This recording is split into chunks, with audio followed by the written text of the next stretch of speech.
दोस्तों आज मैं लेके आ गया आपके लिए एक्सेल का बहुत ही बेहतरीन ट्रिक। और ये मेरे एक सब्सक्राइबर है, उनको बहुत बड़ा चैलेंज आ रहा था। उन्होंने एक मुझे एग्जांपल दिया तो मैं एक शीट बना के लेके आया। उनके पास ना कुछ डेटा होता है इस तरीके से, और इसमें ना हर ईयर का डेटा है। और हो सकता है ये ईयर का डेटा इंक्रीज भी होता हो, जैसे 2017 है, हो सकता है 3 दिन बाद हमारे पास 2017 की 4 लाइन आइटम और बढ़ जाती है और वो इसके नीचे ऐड हो जाती है। ठीक है, तो अब हमारे जो क्लाइंट है वो बोलते हैं हम ना यहाँ पे जो इंफॉर्मेशन टाइप करें, जैसे 2017 और 2021, मैं जो भी इंफॉर्मेशन इसमें टाइप करूं उसका जो भी डेटा है वो उठ के मेरे इस वाली शीट में आ जाए। जैसे यहां पे मैं अगर बोलता हूं 2019 एंड 2020, ये मैंने लिखा 19 एंड 20, जो भी यहां पे मैं डेट चेंज करूं, ईयर चेंज करूं, उसका पूरा का पूरा डेटा यहां आ जाए, वो डेटा उठ के मेरे यहां पे आ जाए ऑटोमेटिकली। तो उनके पास बहुत प्रॉब्लम आती है। वो क्या करते हैं, हर बारी यहाँ पे एक फिल्टर लगाते हैं, 2019 को सिलेक्ट करते हैं,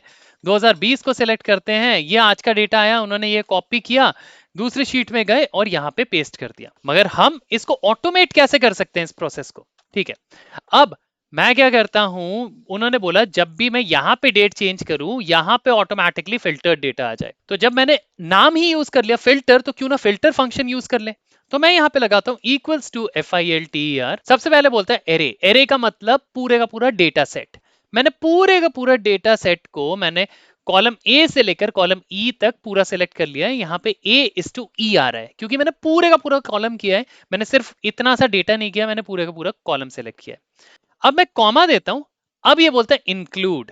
अब आपको पता है जब भी हम फिल्टर फंक्शन लगाते हैं ना, उसमें सिर्फ एक कॉलम या एक क्राइटेरिया इंक्लूड होता है। जैसे मैं बोलता हूं अगर इस कॉलम के अंदर E/E, यहां पे देख पा रहे हो आप, E/E इस कॉलम के अंदर इज इक्वल्स टू ये वाला डेटा मिले, और मैं इस सेल को एग्जैक्टली फ्रीज कर देता हूं, F4 दबाता हूं, फ्रीज हो गया।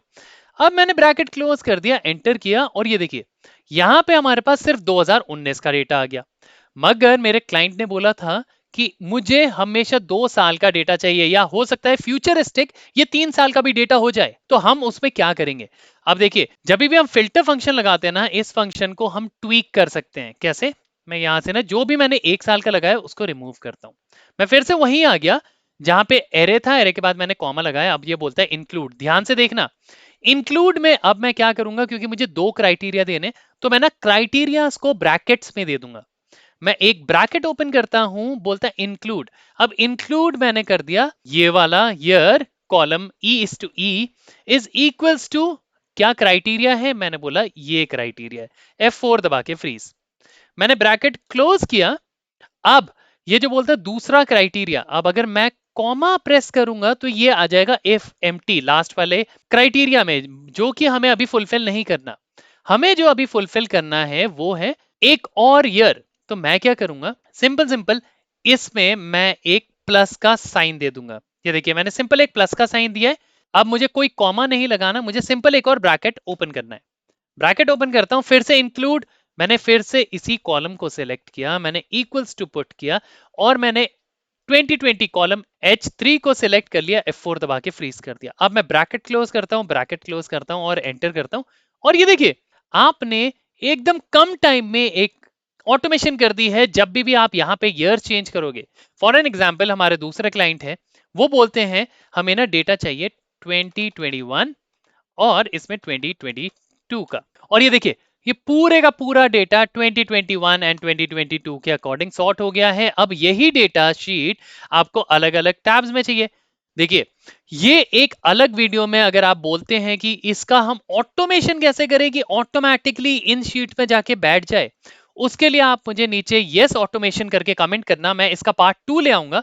अभी के लिए क्या कर सकते हैं कि आपका एक प्रॉब्लम सॉल्व हो गई है, अभी के लिए आप इस कंप्लीट डेटा को कंट्रोल C करके कॉपी करो। जिस भी क्लाइंट का है, जैसे इस क्लाइंट का 2019 से 2020, तो मैं यहाँ करता हूँ 2019 से यहाँ पे करता हूँ 2020 और एंटर। ये 2019 से 2020 आया, मैंने कॉपी किया डेटा को, मैं दूसरी शीट में आया, मैंने यहाँ पे पेस्ट कर दिया और मैंने इसको फॉर्मेट भी कर दिया, और ये मेरा 19 से 20 डेटा आ गया जो मेरे क्लाइंट के लिए। मेरे सेकंड क्लाइंट के लिए वो बोलता है 21 से 22, तो मैं यहाँ करता हूँ 21 से 22। ओके, ये डेटा आया, मैंने इसको सिंपल कंट्रोल सी करके कॉपी किया, यहाँ आया, मैंने वैल्यू पेस्ट किया और मैंने फॉर्मेट कर दिया और मेरा काम खत्म। मेरे क्लाइंट को ये मैं शीट भेज दूंगा, या अगर ये शीट शेयरिंग में है तो 2020 जो मेरा क्लाइंट है वो अपना डेटा देख लेगा, 2019 का जो क्लाइंट है वो अपना डेटा देख लेगा। अगर ये प्रोसेस भी आप ऑटोमेशन करना चाहते हो, जैसे मैंने आपको बोला नीचे यस ऑटोमेशन करके आप नीचे कमेंट करना, मैं इसको ऑटोमेट कैसे करते हैं कि ऑटोमेटिकली डेटा कॉपी हो और यहाँ पे पेस्ट हो जाए, मैं इसके ऊपर भी इसका सेकंड पार्ट लेके आ जाऊंगा।